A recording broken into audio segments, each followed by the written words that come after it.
We'd never seen a leak, like, I guess it worked, so. There you go. Alright guys, well, thanks for coming. Let me put on my do not disturb mode here. There we go. Cool. Yeah, so glad to see you guys. I made printouts for you guys of the pitch deck. I had to kind of recreate it from my office because we can't do anything on Canva on the work computers. So I was like, that's fine. So the address of the property is 2815 Nighthawk Drive. This is gonna be a project summary of it. If you go to the second slide, this is basically what I am asking for and what I'm offering in exchange. So on this specific property, I'm asking for a loan amount of $21,000. That's going to cover the down payment, some of the closing costs, and I'm going to pay whatever's left on the closing costs out of my own pocket. I'm offering 12% flat if exited in 3 months or less, and then 20% flat if exited in 3 to 6. So if I get you out in 3 months, it comes out to about a 48% annualized. If I get you out in 6 months, it comes out to 40. So there's a little bit of like a little bonus for you guys, like on an annualized scale. If I get you out early, it kind of gamifies it for me because I like games. Yeah. I'm giving a 6-month balloon, so that means like no matter what month 6 is over, you guys need to be paid out at that time, or I'm in default. Yeah. And you'll be secured against the property in a second lien position, so there's gonna be a mortgage in front of you, Yeah. and then you'll be behind them. Yeah. No mortgage takes second position. Yeah, no, yeah, exactly. So this is the current condition of the property. Oh, It's pretty much turnkey. The furnace needs repair or replacement, so that's gonna be probably the biggest line item on the renovation budget. There's a downed tree in the backyard from the hurricane. It needs an exterior pressure wash, maybe some repairs to the siding, and then servicing and replacing the HVAC. And there's one room inside the house that has wood paneling, which just needs to get replaced with drywall. To me, like that would honestly, like, just replacing the wood paneling and drywall adds like $15,000 to what somebody wants to pay for the house. Yeah. There's additional photos of this QR code, so if you guys want to refer back to it later. So here's the underwriting. So the subject property is a 1,464 square foot single family home. It's 4 beds and 2 baths. The purchase price on it is $115,000. My entry is about $22,000 plus closing costs, right? The as-is value, I always put the purchase price for the as-is value because it's kind of hard to say what's the house worth today if you're going to renovate it. But my honest opinion is that the as-is value is probably pretty close to that ARV, which is the next line down, of $180,000. And if you're not familiar, ARV is just the after renovation value. The estimated rehab budget, I'm putting $20,000 as the rehab budget. I'm not going over that. Like I said, it's a mostly turnkey property anyways, and so the $20,000 is just to allow for miscellaneous items that appear. Primary exit strategy is to sell it on market. Backup exit strategy, if for some reason it sits on market and it's not selling, then I would refinance it out, and it'll rent for about $1,450 a month. Okay. And I think my monthly payment after the refi is probably going to sit around $1,100 or $1,200. Okay. So I'll be at least breaking even there. DSCR lender will like it. For loan details, the first position is going to be $118,125 is what they're giving me, and that's the purchase price plus renovation costs. So they are reimbursing the renovation costs on a drawback. Your second loan, it says $25,200 there, so that is your principal plus your full payout if I go past 3 months. Okay. And so I've accounted for all of that in my loan to ARV at the bottom. So my total loan balance at month like 4 is going to be that $143,325. The estimated equity is just kind of like the difference between that and what I think the ARV should be. My combined loan to ARV is 79.6. So that is high. The max I would be able to refinance out is likely about 80%. I can get an 80% cash out or an 80% rate in term. But I feel confident that I'm reasonably conservative on this ARV, and so like the worst case scenario is it gets to be like month 5, it hasn't sold, it's not rented, I need to refinance you out with a bridge loan or something. I go get a loan, it appraises it, let's say it appraises it exactly 180, I have to bring some money to closing. That's like the worst case scenario. other than like I get hit by a car or something. Yeah. Okay. So that's everything on the left side. On the right side, you kind of see it shows what I'm gonna make, and then it just shows what I'm paying for the money, right? So my gross profit is somewhere around 45,000. Based on it, that's just kind of like purchase price, rental cost, sale price. I'm accounting for closing costs and agent commission there. The closing costs I usually estimate about 3%, agent commission another like 5-6. My holding cost is just the cost of the first position loan if I go for 6 months. It's hard to estimate utilities, so I just plan to not go to 6 months. My net profit, assuming we go for 6 months, this is gonna be kind of minus utilities, but my net profit is gonna be around $22,000. And so what that means for you as the lenders is that I have 22,000 reasons to make sure that this gets sold, right? My hard money loan rate is going to be 10.99% interest, and the term sheet for that is on the next page. Same loan amount there. My monthly payment, they're not doing it in Dutch, and so what that means is the monthly payment that you see there is if I've used my entire renovation budget, that's what I'm paying. But they're not charging me interest on money that hasn't been drawn yet. Okay. Oh, cool. It's kind of like a HELOC right there. Yeah. So that's how a lot of the construction Rehab holdbacks work. construction. Yeah. Okay. Good to know. Yeah. Total interest paid if I hold it for 6 months, it's gonna be $6,500 just about. And then underneath it, you see your loan, flat rate of 20% with I put 4 months there because that's kind of like if I go to 4 months, it's at 20%. So I've estimated kind of worst case scenario here, and that's how we got the loan to ARV of 79.6. Are there any questions on this page? Who's gonna sell it for you for that 6,300? Do you already have an agent? Yes. So I have an agent that I've been working with recently. He listed one of my flips, my first one that I had him list for me. He listed about 3 weeks ago, and we got a full price offer today. Cool. So he has He's sold the well most connected. the most homes in the Augusta area for like the last 3 years in a row. Okay. So Awesome. yeah, it's extremely efficient. If there's no other questions, the next page, like I said, is just the first position term sheet. So this kind of just lays out like, hey, this is what they're giving me, this is what they're charging me, this is what they're estimating for cash to close. And that's where I got those numbers from on the other page. It's good for you guys as the second position lender to know this because you want to be able to verify like, hey, this is like actually how much is in front of us before our loan gets accounted for.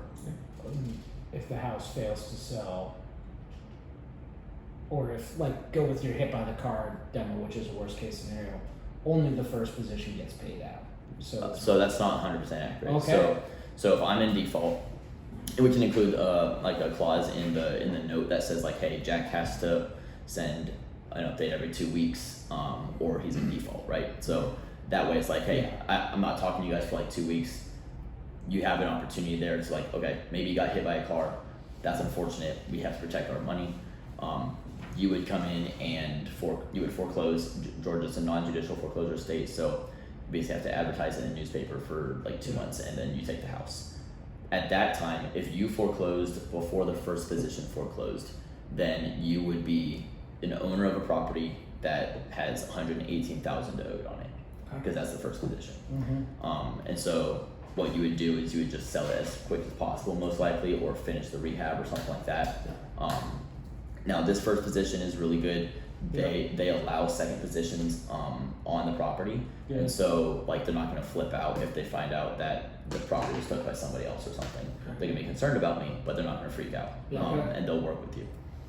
And I'll make sure that you have like their contact information and stuff because they're my favorite. So in the event of foreclosure, that's what I was talking about. So yeah, you put anything in writing to get around.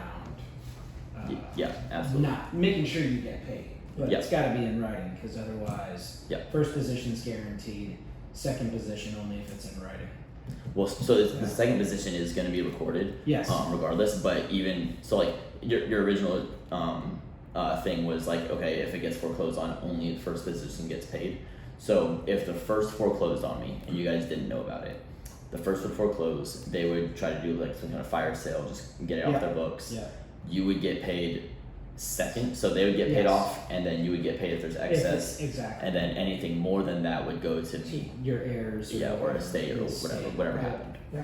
Um, Okay. so that is that. So it looks like, when was the, I'm sorry, let me just go back. Sure. I don't wanna disrupt, you got a nice flow, I appreciate the slides. When was the house built? Or rough age? It's about a 40-year-old house, I think. Okay. 50. Are we pre-lead or post-lead? Like 1985, 1978? I'm gonna go off on a limb and just say a little bit pre. Okay. That just means there's gonna be a lead paint disclosure Yeah, in there. that's all it means, and that's yeah, gonna be included in yeah, all the yeah. sales stuff. Yeah. Okay.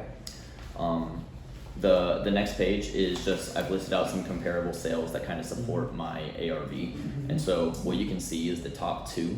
All three of these are 3-bed, 2 baths. Yeah.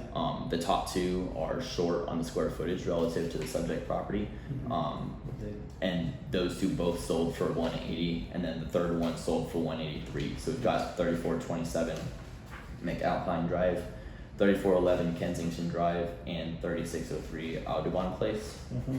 These are all in like Augusta Heps, but it's all within like the same zip code. Okay.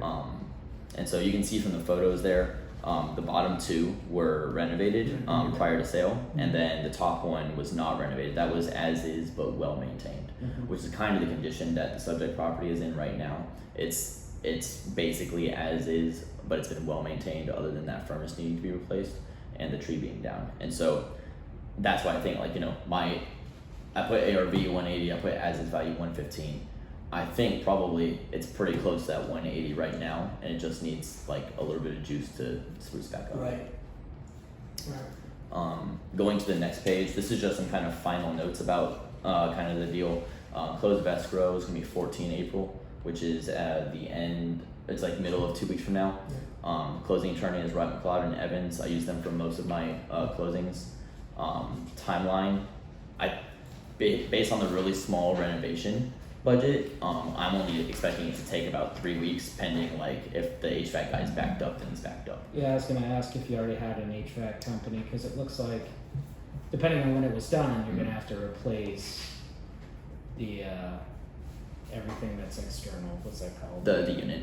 The whole unit. Yeah. 'Cause- So my project manager that I have on this that's giving me the quotes, he's got everything. Okay. I've had him I have him on one right now and had him run a renovation for me in Martinez that started at the beginning of November. And so I hit Thanksgiving, Christmas, New Year's. He finished a $45,000 renovation in 6 weeks with those holidays in between. Which Okay. is exactly, yeah, wow. And that was like doing all, you know, replacing granite or replacing countertops and stuff like that. So very, very confident that, 3 weeks, 4 if there's like backed up like furnace people or whatever. At that time, because it's gonna be so fast, I'm gonna kind of take that second to evaluate my exit strategy. I'm gonna check recent sales. I'm gonna check like what things are renting for. It's gonna be the middle of May to the end of May when this gets ready, and so it's like it'll sell quick because it's a time when everybody's moving. Not only does it have close proximity to post, but also it's like the general population moves in this late spring and early summer because that's when schools are out. Nobody wants to move during the school year. Right. So it's gonna be a great time to sell. For the same reason, it'll also get rented quickly, most likely. And so at that time, I would kind of evaluate, it's like, okay, if I do the refi, I pull out everything I can, is it really gonna cash flow? Is it just gonna break even? Am I gonna be losing money on a monthly basis based on what things are renting for? And I'll kind of like make a decision at that time, probably, if I wanna go ahead and list it for sale. And I mean, again, worst case scenario, it sits on market for 3 or 4 months, and I'm just like, screw it, I'm putting a tenant in there because I need to get it off my books. If I do move forward with the sale, like I said, we talked about my agent already. His name's Joe Lewis. He's sold the most homes in the Augusta area for like the past 3 years or so. And I'm really expecting a short time on market. Like this one that I just got listed 3 weeks ago and got a full price offer today with the FHA loan. I mean, it's only been listed for 3 weeks. So really, really confident in that number. And then, like I said, if I rent it out, I'm expecting monthly rents to be about $1,450, and I'm expecting my monthly payment to be between $1,100 and $1,200 a month. Okay. So that is the pitch, if you will. Yeah. Great. I mean, well put together. Thank you. It's awesome. I'm looking back on my career and I'm like, man, I missed the boat. Now, granted, I was in Iraq and Afghanistan for a lot of that time, but it's awesome to see you crushing this stuff. Thank you. What's the timeline? Like, when would you need the money? So the money would have to be deposited in escrow like the 13th or 14th because 14th is closing. Yeah. And that would be when like they're going to go record documents and everything like that.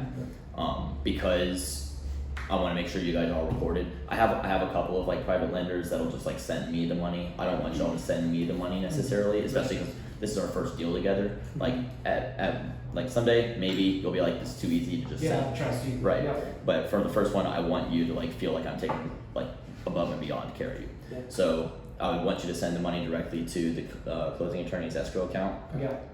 That'll be the 13th or 14th. When that gets ready, you'll have your promissory note and the personal guarantee and the note and everything like that to review prior to that, and then I would sign on the 14th. Gotcha. So that's kind of what we're looking at. So it's about 10 days out, which That's not it bad. doesn't take them very long to write a promissory note. So No.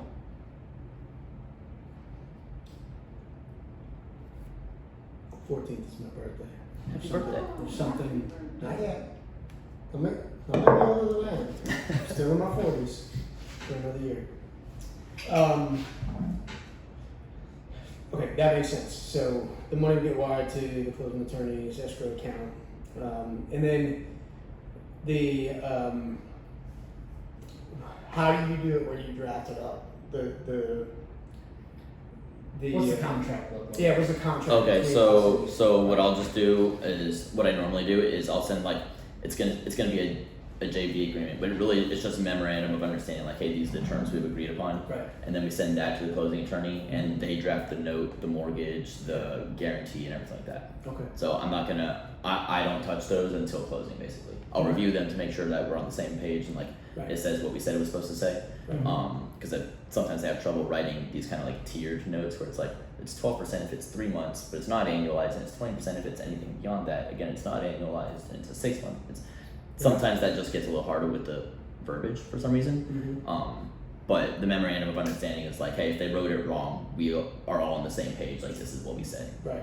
So Okay, I like that. yeah, and then when it comes time for refi or sale, I'll reach out to you guys and put you back in touch with the closing agent, the closing attorney, to provide a payoff, and like I'll provide like a template for that as well. Just like, hey, this is how much he owes, and this is the accounting, and it's like, oh, it went past 3 months, so 20. Okay. And you need just one of us for this song. So I mean, it's only $20,000. Yeah, So like that's why I it could be said either just it one could of be us. just one of you, or unless you wanted to both have like 10 grand in, it adds like yes, rock paper scissors over it. So just one for this one, but I wanted to pitch it to both of you because Yeah. my stuff, it looks pretty similar all the time. I have another one that I just put under contract for like it's a $60K purchase price and probably a $20K reno, and it's similar. It's like $115, $125 for the ARV or so. Okay. Real small deal. Yeah. But I'm getting a lot of stuff of this size in the Augusta area. I mean, like especially when you're in Hephzibah, you're in like coming off of Tobacco Road and stuff like that, off of Deansbridge Road, you're hitting like your ARVs are like 250, and so that puts your purchase prices around like 100, 115, 125, something like that. Right. Awesome. Which is awesome. Yeah, so it's very chewable. In a personal question, just to learn more myself, Sure. why do you go with, instead of just having the doors available and making that monthly income, why do you go with the sale like that? Just, Yeah, this is so- one thing that, So there's like today money and there's tomorrow money. Right. I have a goal this year of adding 50 doors to my portfolio. I think we Okay. talked about that a little bit. okay, I need today money to fund those other acquisitions. yeah, okay, Because those other acquisitions, especially if it's like this one's pretty turnkey. Yeah. But if I'm buying it pretty turnkey and also there's not a ton of like value add to the equity, that puts me in a position that it's hard to get my private lenders like yourselves out of the deal. And so like about half my portfolio right now is owned in partnership with other people. Yeah. And I'm happy with that. Like I love having partners because the partners that I perform well for, which is all of them, come back onto the next deal, right? But so like these smaller deals, and that's why I'm okay with keeping this one as a rental because it does. I'm not gonna say it cash flows, but it breaks even pretty well, right? Yeah. It's very comfortably. And so I would be okay keeping this one as a rental. But I also like I need to get today money to fund more acquisitions of stuff that is like harder to pitch, such as like duplexes in Augusta. They're not going to be as pretty as this. It's impossible to pull comparable sales. There's not enough of them densely enough to say, yes, this is what all the other duplexes are selling for. Yeah. Same thing, there's like a 5-plex downtown next to one of my other properties that I want to buy, but it's not pitchable. Like the tax record says it's 1,600 square feet. Well, that's not true, but there's no way to like, without having an appraiser go in there, an inspector go in there, there's no way to know what the square footage is. Yeah. And then you start comparing things, it's hard. So that, like the today money that I get from selling stuff funds those acquisitions. Okay. I like that. Yeah, that makes sense. When do you need a decision from us? Say again? When do you need a decision from us? Really? Tuesday. Okay. Yeah. Not that this is, so I'll give to you first to make the decision because I'm in a potential where I'm. You bastard! I wasn't gonna get you anything for your birthday. Idiots. I'd be like, hey! Well, so I'm in a potential position where I could be switching jobs and I might know as early as next week. So that'll hiccup, not huge. It'll be a little bit better money, but it'll be a good place for us. But I'm also looking at making an investment in a franchise pretty soon. So that is a little bit closer on the horizon. We could do both, but that's why we give it to you. Okay. It would take a little bit of a decision off of my back, but I say that to say my wife and I both talked about this, and she's excited about this too. So we would like to continue. If he takes this or whatever, I think we want to continue to make, be there as a capital provider. Absolutely, and as our relationship grows and as we do more deals, I would love to like. I have some lenders that I put them in first position and they're covering like the whole project cost, but it's also more secure, right? So I mean, a lot of them are getting 10% flat for 6 months, but they're in first position, so it's much more secure as far as like what's collateralized in their money. So like as we get more comfortable with each other, as I get more deals and bring you guys on more deals, at some point, like I'm gonna say, hey, you guys want to just do a joint first position on this, and then it's cleaner, and also it makes you guys like more safe for money. Yeah. So the money going to escrow helps me with my wife. Yep. Because she's like, how do you know this guy? Yep. I'm like, he's an Army captain. He's good for it. She's like, come on, trust that's me. how my neighbor does it too. Like I mean, my neighbor, he'll just like he's a doctor in Columbia. We live up in Graniteville, but he just like we'll just do promissory notes. He'll just send the money to me, which I would like. I've told him like, hey, please tell me you're not doing this with like anybody else. Like swear to God. So that'll help the conversation with my wife. The 90 to 180 days I gotta look in on because I am putting 80 grand into a home up in New Hampshire. But it's that number, this low number, makes this totally doable. Yeah. So I'm super excited about that. Now I just gotta sweet talk her and make her understand there's lawyers, there's escrow accounts. And the closing There's attorney, the closing attorney's job is to represent the lenders. Exactly. Like they're kind of representing me, but not really. Like that's not their role in the transaction. It's to represent the lenders. So. Yep. So perfect. So I feel really good about this. I'm gonna look at your comps. I just texted you my email address. Like you to send me a few references that you trust. You don't have to send me a bunch, but like to talk. Just like some of your- past lenders. Some of your other partners, Perfect. lenders, yeah. Some of your other second position people. Yeah, just absolutely. Kind of find out. So, and other than that, you gotta. Who's your general contractor? His name's Sean Herbst. He owns a home inspection company around Okay, here. owns a home inspection company. Yep. Okay, I just want to be able to Google him and show my Yep. wife, like, hey, this isn't a dude in a van, right? Yeah, Like, I'll send you his like his business, website. like- yeah, website. And, yeah, and then you guys, if you guys are ever doing work in the U.S., I highly recommend. Okay, yeah. So I just got my real estate agent license, so I just Okay. wanted to make sure I'm with Blanchard and Calhoun now. I want to Okay. make sure, because I'm in second position, I'm not actually an owner. I feel pretty good that you don't have to disclose the property is realtor owned at all. I would ask your agent, because I'm just lending you money. You're the owner Right, of the correct. property. Yes. So I'm good. Yeah. I just have to talk it out loud sometimes to make myself understand it. Yep. Gotcha. It's your name on the title. Yeah. It'll be So- my LLC that I do. Yes. Yeah. Perfect. So yeah, the company making it all legit through lawyers. Should make household 6 pretty comfortable. Mhm. Then just convince them like, babe, trust me, like this is gonna pay out. This isn't like that other scam I fell for. No. My So wife almost fell for a Facebook Marketplace scam the other day where somebody was offering Maine kitties, Maine like Coon kitties. Kitty. I'm just like, They don't offer those. Those are expensive pets. Sorry, segue, squirrel, but I was reading an article about the business email scams and how, like, with AI, there are now AI models designed maliciously to trick people. And it's like a $2 billion